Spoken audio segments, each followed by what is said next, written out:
ಭಾರತ್ ಮಾತಾ ಕಿ, ಭಾರತ್ ಮಾತಾ ಕಿ, ವಂದೇ.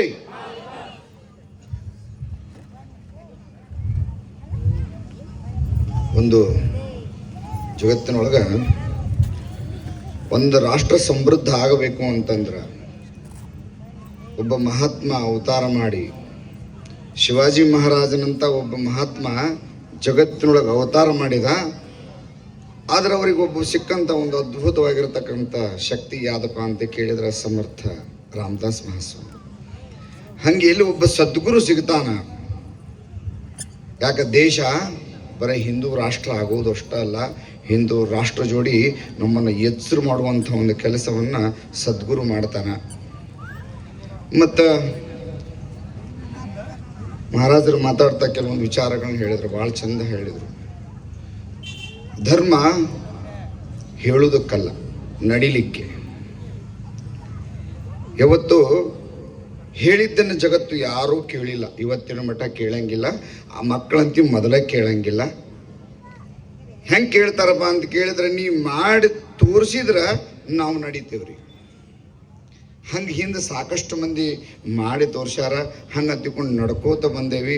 ಇವರೆಲ್ಲ ಮಾಡಿ ಮಾಡಿ ಮಾಡಿ ಮಾಡಿ ಏನು ಮಾಡಿದರು ಅಂತ ಹೇಳಿದ್ರೆ ಅದನ್ನು ದಾರಿಗೆ ನಮ್ಮನ್ನೆಲ್ಲ ಕೈ ಹಿಡಿದು ನಡೆಸ್ಲಿಕ್ಕತ್ತಾರ.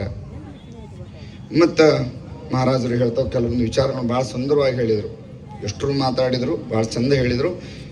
ಇದ್ರೊಳಗೆ ಏನ್ರಪ್ಪ ಅಂತಂದ್ರೆ, ಮೊಟ್ಟ ಮೊದಲ ಈ ರಾಷ್ಟ್ರವನ್ನು ಕಟ್ಟುವುದಾಗಲಿ, ನಮ್ಮ ಧರ್ಮವನ್ನು ಜಾಗೃತ ಮಾಡಲಿಕ್ಕೆ ಮೊಟ್ಟ ಮೊದಲ ನಮ್ಮ ಮನೆಯಿಂದನ ಪ್ರಾರಂಭ ಮಾಡಬೇಕಾಗ್ಯದ.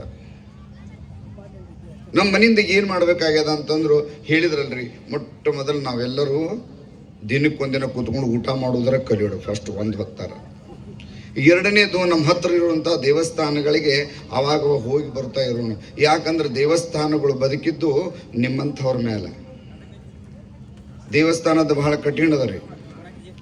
ನಾವು ಯಾತ್ರೆಗಳಿಗೆ ಕರ್ಕೊಂಡು ಹೋಗೋದ್ರಲ್ಲಿ ಜಾತ್ರೆಗೆ ಕರ್ಕೊಂಡು ಹೋಗೋಣ, ಒಳ್ಳೆ ಒಳ್ಳೆ ಚಿಂತನೆಗಳನ್ನು ಮಾಡೋಣ.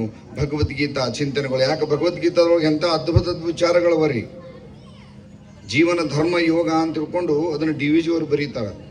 ಭಗವದ್ಗೀತಾ ಅನ್ನುವಂಥದ್ದು ನಮ್ಮ ಜೀವನವನ್ನು ಹೆಂಗೆ ನಡೆಸಬೇಕು ಅನ್ನೋದನ್ನು ಕಲಿಸಿದ್ದೇ ಭಗವದ್ಗೀತಾ ಅದ. ಅದಕ್ಕಾಗಿ ಮತ್ತು ನಾವು ಬೆಳೆಯೋಣ, ಅದ್ರ ಜೋಡಿ ನಮ್ಮ ಜಗತ್ತನ್ನು ಬೆಳೆಸಬೇಕಾದ್ರೆ ಅದಕ್ಕೆ ಮೊದಲು ಒಗ್ಗಟ್ಟು ಅನ್ನುವಂಥದ್ದು ಬಹಳ ಅವಶ್ಯದ. ಅದನ್ನೆಲ್ಲರೂ ನಾವು ಕೊಡ್ಕೊಂಡು, ಯಾಕೆ ಮುಂದಿನ ದಿನಮಾನದೊಳಗೆ ಎಲ್ಲರೂ ನಮ್ಮ ಮಾರ್ಗದರ್ಶನ ಕೊಡ್ತಾರ. ನಾವು ಹಿಂದುವಾಗಿ ಅವರಿಗೆ ಸಪೋರ್ಟ್ ಮಾಡೋದಲ್ದ ನಮ್ಮ ಮನೆಯಿಂದ ಪ್ರಾರಂಭ ಮಾಡಿ ಇದನ್ನು ಇನ್ನೂ ಜಾಗೃತ ಮಾಡುವಂಥ ಒಂದು ಕೆಲಸ ನಮ್ಮಿಂದ ಆಗಲಿ. ಭಗವಂತ ಅವರಿಗೆ ಶಕ್ತಿಯನ್ನು ಕೊಡಲಿ ಅಂತ ತಿಳ್ಕೊಂಡು ಒಂದೆರಡು ಮಾತುಗಳನ್ನು ಭಗವಂತ ಪಾದಗಳಿಗೆ ಅರ್ಪಣೆ ಮಾಡ್ತೀನಿ.